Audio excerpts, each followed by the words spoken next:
ఇంకదానికి పిచ్చి పడితే ఏంటి పట్టకపోతే ఏంటి? నిన్నొక ప్రశ్న అడుగుతాను, సూటిగా సమాధానం చెప్పు. అడగండి. ఉదయం నుంచి ఆ శంకర్ బ్యాచ్ ని ఉతికేస్తాను, ఆరేస్తాను, పీకి పారేస్తానని తెగ ఊగిపోయావు కదా. ఇందాక ఇంకేమిటి కంప్లీట్ గా కామ్ అయిపోయావు? అంటే అది వీడియోకు ముందు వీడియోకు తర్వాత ఉన్న డిఫరెన్స్ అన్నమాట. వీడియో ఏమిటి? ఏంటంటే అది మీరు అడగకూడదు, నేను చెప్పకూడదు. ప్రతి మనిషికి కొన్ని వీక్ పాయింట్స్ ఉంటాయండి, అర్థం చేసుకోరు. సరే వదిలే. అబ్బాయి అక్కి రవి మండపానికి రావడం, ఇప్పుడు ఈ అమ్మాయిలు ఆనందంగా డాన్సులు వేస్తుంటే నీకేమనిపిస్తుంది? డాన్సింగ్ లో సింక్ లేదనిపిస్తుంది. ఈ బొంద వీళ్ళంతా సంతోషంగా ఉన్నారంటే ఆ శంకర్ బ్యాచ్ వస్తున్నారేమో అని డౌట్ గా ఉంది. వస్తున్నారేమో ఏంటి, ఆల్రెడీ వచ్చేసారు. ఏంటి వచ్చేసారా? ఎక్కడ ఎక్కడ? అంటే నా ఉద్దేశం వచ్చేసారు అనుకుంటే రాకేష్ మనుషులు ఇంత కాముగా ఎందుకుంటారు?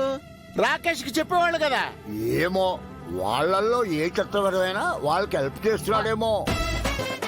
డబ్బు కక్కుర్తిబడి వ్యవహారం ఉంటారు కదా. అందరూ డబ్బులకే పడరండి, కొందరు వీడియోలు కూడా లొంగుతారు. మళ్ళీ వీడియో అంటున్నావేంటి? నీకు ఆ వీడియోకి ఈ చేంజ్ కి ఏదో సంబంధం ఉందనిపిస్తుంది. ఏం సంబంధం ఉందండి? ఏం సంబంధం ఉందనిపిస్తుంది? అసలు నేను వీడియోని ఎప్పుడన్నాను? అసలు నాకు వీడియో అంటేనే తెలియదు. అసలు దాని స్పెల్లింగ్ VIDU అని కూడా తెలియదు. ఏంటయ్యా ఓనర్ ఇది? తాతయ్య తాతయ్య అని నిన్నటిదాకా నేను చెప్పిందల్లా చేసినాడు. వాడేమో నాకే ధమ్కి ఇస్తున్నాడు. పెద్ద ఆయన అని మర్యాద ఇచ్చే నువ్వేమో నా మీదే కేకలు వేస్తున్నావు. Where is the respect? Respect కావాలంటే చచ్చిపోండి, దండేసి మరీ దండం పెడతాను. ఇంకా రాకేష్ గారు అంటారా, వాడు ఏరు దాటాక తెప్ప తగలేసే రకానికి బెస్ట్ ఎగ్జాంపుల్. తాతయ్య తాతయ్య అని తిరిగితే మురిసిపోతున్నారేమో. తేడా వస్తే వాడు తాతయ్యని కూడా చూడకుండా మీ తాట తీస్తాడు. అది రాకేష్ అంటే. ఇదిగో ఇంతకు మించి నన్ను కెలకొద్దు. నన్ను కెలిగితే నిజం మొత్తం చెప్పాల్సి వస్తుంది. అసలే నా నోరు చాలా. అది మాకు తెలుసు, అందుకే నువ్వే ఒప్పించాలి. వాట్? నేనా? నువ్వే. I can't. You can. I can't. You can. I can't. అయితే ఓ పని చేద్దాం. లోపల పెళ్లి చూడడానికి వచ్చిన బంధువులందరికీ కూడా బోరింగ్ గా ఉందట. ఓ పని చేద్దామా, నీ వీడియోని ప్లే చేసి ఎంటర్టైన్మెంట్ ఇద్దామా? ఆహా, ఐడియా అదిరిపోయింది సార్. అన్నయ్య నువ్వు అను, పెన్ డ్రైవ్ రెడీగా ఉంది. ఓనర్ గారికి ఫ్రీ పబ్లిసిటీ ఇచ్చేద్దాం. ఊరుకోయా, అదేమన్నా కుటుంబ సమేతంగా చూసే ఫ్యామిలీ డ్రామానా? నా బ్రతుకుని బస్ స్టాండ్ చేసే ట్రాజడీ వీడియో అది. ఇప్పుడు నేను ఆయన్ని ఎలా ఒప్పిస్తాను చెప్పు? ఆయనకి లేనిపోనివన్నీ చెప్పి మమ్మల్ని విడదీసింది నువ్వే కదా, మరి అలాంటప్పుడు కలిపే బాధ్యత నీదే కదా. అది మీకెలా తెలుసు? ఆకాశరామని చెప్పాడు. ఎలా తెలిస్తే నీకెందుకయ్యా? ఇప్పుడు చేయాల్సిన పనేంటంటే ఆ పెద్దాయన దగ్గరికి వెళ్ళి ఏదో బుద్ధి గడ్డి తిని వాళ్ళ గురించి అబద్ధాలు చెప్పానండి, వాళ్ళు మామూలుగా అయితే జాతిరత్నాలండి అని చెప్పి మా మీద ఆయనకు ఒక మంచి ఒపీనియన్ క్రియేట్ అయ్యేలాగా చెప్పకపోయావనుకో తేత్తడి పోచమ్మగుడి. నేను ఇదంతా చెప్తే ఆ రాకేష్ గారు నన్ను చెప్పేస్తాడు కదా.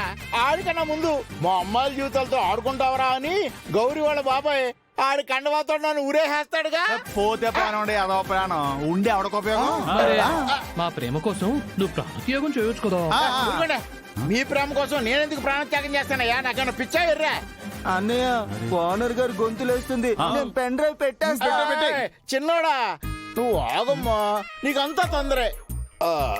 ఇప్పుడేంటి నేను వెళ్ళి గౌరీ వాళ్ళ బాబాయ్తో మీరు మగజాతి ఆణిముత్యాలు పురుష జాతి పుణ్యపురుషులు అని నేనే మీ గురించి చాడీలు చెప్పానని ఒప్పించాలి అంతే కదా? అంతే. సరే చెప్తాను, చెప్పక చేస్తానా?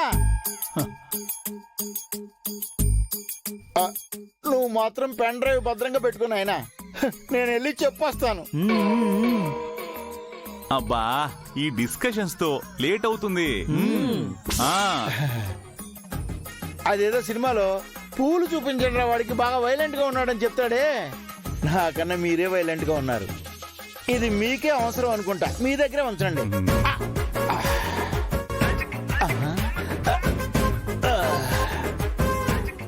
ఇదిగో శంకరు, నేను లోపలికి వెళ్ళిన తర్వాత నిజం చెప్తాను కదా, అప్పుడు లోపల నుంచి ఏమైనా ఆర్తనాదాలు వినిపించా అనుకోండి, కాముగా మాకెందుకులే అనుకోకుండా కాస్త నన్ను వచ్చి కాపాడండి.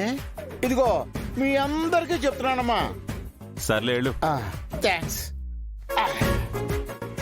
బాబాయ్